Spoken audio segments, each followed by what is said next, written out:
In this video, we are going to see about numbers. Consider a situation if someone comes to you and tells you to count the number of fingers you are having in a single hand.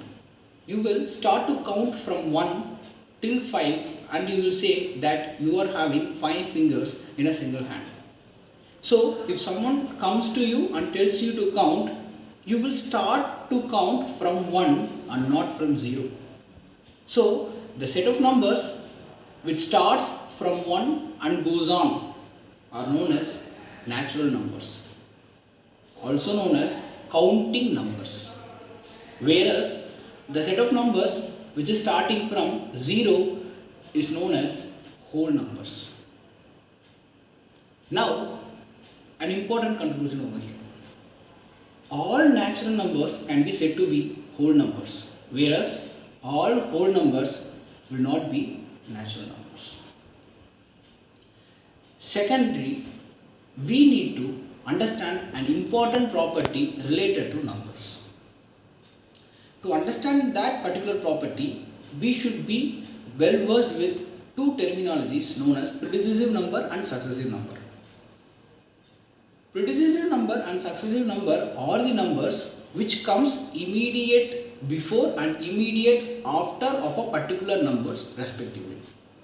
For example, the predecessive number for 5 is 4, whereas the successive number for 5 is 6. As we concluded, the smallest natural number is 1. Predecessive number for smallest natural number does not exist. Whereas smallest whole number is 0 and predecessive number for smallest whole number does not exist. But successive number for both natural number and whole number always exists. So the main conclusion over here is every number has some successive numbers. Hence numbers are endless. Now we are going to see about integers. What are integers? A set of negative numbers, positive numbers included with 0 is termed to be integers. This is represented by capital Z in terms of mathematical notation. Now, in order to understand the physical meaning of the negative sign placed before the numbers, we are going to do a particular analysis. Let's go with the situation. Consider a situation where a particular person is standing at the origin. This is the positive x-axis and this is the negative x-axis.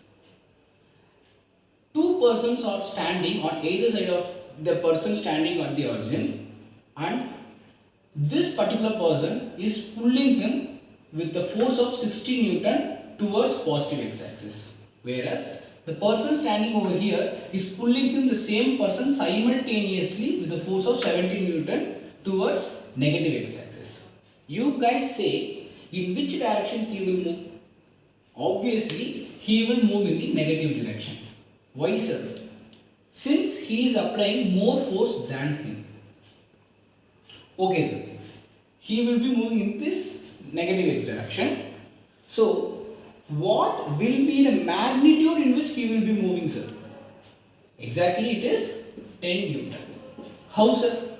Sir, the 60 Newton present over here is nullified by this 60 Newton. So the balance 10 Newton will act upon this person and he will move in the negative x direction.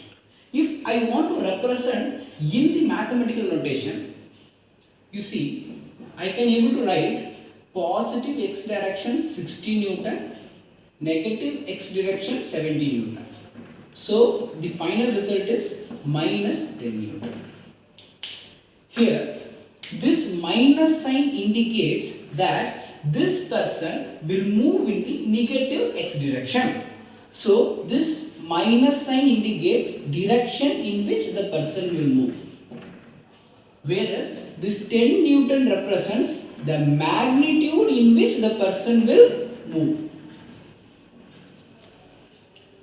So from the above example, I am concluding The negative sign, positive sign emphasizes the direction. So the final conclusion, integers are also known as directed numbers. Why? Because it is indirectly representing direction. Thank you.